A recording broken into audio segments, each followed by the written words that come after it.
आएगा जॉन जोसा काउंसलिंग के अब एक ऐसे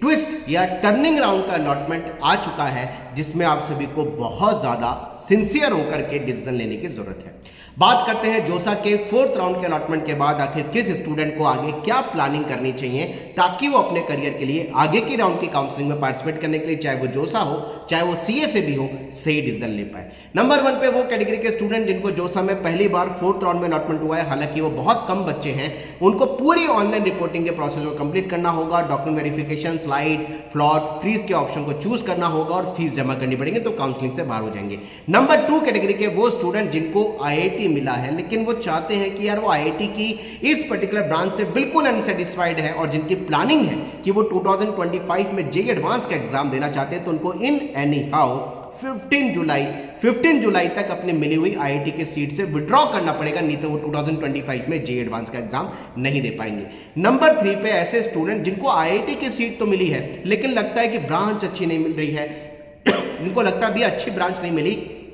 और वो चाहते हैं कि 5th राउंड में भी आईआईटी की सीट उनको मिल जाए लेकिन वो आगे एनआईटी के लिए वापस से काउंसलिंग में पार्टिसिपेट कर सकते हैं। तो ऐसी 3rd कैटेगरी वाले बच्चों के पास 2 ऑप्शन है, जिनको आईआईटी की सीट मिली है और जो चाहते हैं कि वो आईआईटी की सीट से अनसेटिस्फाइड है, वो एनआईटी की सीट पे एक बार काउंसलिंग में पार्टिसिपेट करना चाहते हैं, जिसके लिए 5th राउंड के बाद सीए से भी काउंसलिंग एनआईटी ट्रिपल की बची हुई सीटों के लिए होगी, तो वो जा सकते हैं। चाहे तो ऐसे बच्चे उस पर्टिकुलर आईआईटी की सीट छोड़ना चाहते हैं और सीसेप काउंसलिंग में पार्टिसिपेट करना चाहते हैं, तो उनके लिए विड्रॉ के लिए 15 जुलाई तक का ऑप्शन है। और अगर वो चाहते हैं कि यार ये आईआईटी की सीट कम से कम हमारे पास रहे और हम सीसेप काउंसलिंग में एनआईटी की सीट के लिए पार्टिसिपेट कर पाए, तो वो ऐसा भी ऑप्शन लेके चल सकते हैं। यानी आईआईटी की सीट को रोक करके और आईआईटी की सीट को छोड़ करके दोनों तरीके से उनके पास सीसेप काउंसलिंग में जाने का प्रोसेस अवेलेबल है। वेरी इंपॉर्टेंट, कैटेगरी 4 में वो बच्चे जिन्होंने फ्लॉट और स्लाइड किया हुआ है और वो एनआईटी में 5th राउंड पे फ्लॉट स्लाइड के ऑप्शन से जाना चाहते हैं, मैं उन सारे बच्चों को कहना चाहूंगा कि अगर आप फ्लॉट को फ्लॉट रखना चाहते हैं, स्लाइड को स्लाइड रखना चाहते हैं, तो वैसे तो कुछ नहीं करना,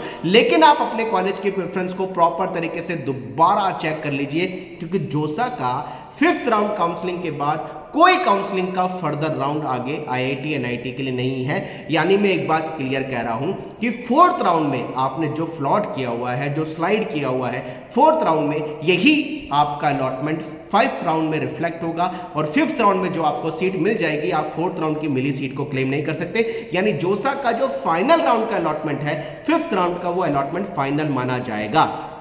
इसलिए कैटेगरी 4 के सारे बच्चों को बोलना चाहूंगा, प्लीज आपको 4th राउंड में जो अलॉटमेंट हुआ है उसके ऊपर के सारी ब्रांचेस के प्रेफरेंस को सही तरीके से चेक कर लीजिए कि आपने जो फ्लॉट और स्लाइड के ऑप्शन को चूज किया हुआ है, कहीं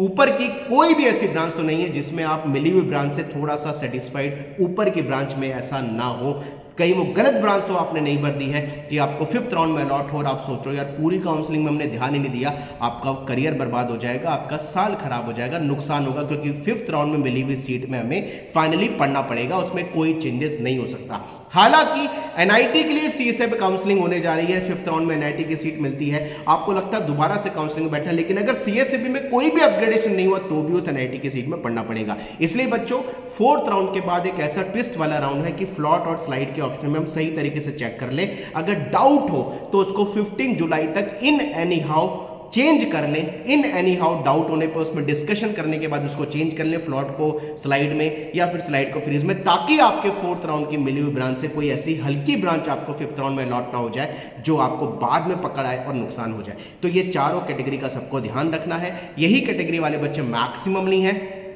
आईआईटी मिला हुआ है, छोड़ना चाहते हो छोड़ दो, 15 जुलाई तक लास्ट डेट है, उसके बाद विड्रॉ नहीं हो पाएगा। आईआईटी को रोक करके सीसेप काउंसलिंग में जाना चाहते हो या आईआईटी के 5th राउंड में जाना चाहते हो तो बिल्कुल जाइए। 5th राउंड आईआईटी का लास्ट राउंड है, उस 5th राउंड में आप सीट को विड्रॉ नहीं कर सकते। एक और इंपॉर्टेंट कैटेगरी दिखाई दी, अभी अभी याद आया, कैटेगरी 5 वाले ऐसे बच्चे जिनको लगता है कि यार एनआईटी की सीट जो मिलेगी अनसेटिस्फाइड है, गलती से कॉलेजों का सीक्वेंस भर गया, दोबारा से हमें सीक्वेंस भरना है, वो बच्चे एनआईटी की सीट के लिए विड्रॉ कर सकते हैं। एनआईटी की सीट का विड्रॉ 5th राउंड की अलॉटमेंट के बाद भी पॉसिबल है। 17 जुलाई से 23 जुलाई के बीच में आप एनआईटी की सीट से विड्रॉ कर सकते हो। 5000 लेस करके जोसा आपको पूरी फीस रिफंड कर देगी और वो बच्चे भी फ्रेश सीसेप सीसेट काउंसलिंग में दोबारा चॉइसेस को भर सकते हैं। तो आईआईटी की मिली हुई सीट को रोक करके सीएसबी में जा सकते हो, एनआईटी की मिली हुई सीट को रोक करके सीसेट काउंसलिंग में जा सकते हो, या फ्रेश रजिस्ट्रेशन करके भी आप सीएसबी काउंसलिंग में जा सकते हो। तो फोर्थ राउंड में पूरे तरीके से एक एक ब्रांच को सही तरीके से चेक कर लें। जो दुविधा है, जो डाउट है, जो भी आपको लगता है कि यार ये ब्रांच गलत भर दी है, उस पर डिस्कशन करने के बाद ही 15 जुलाई शाम 5 बजे तक इन एनी अपना डिसीजन लें। Wish you all the best. जय Hanuman. Bye bye. Thank you very much.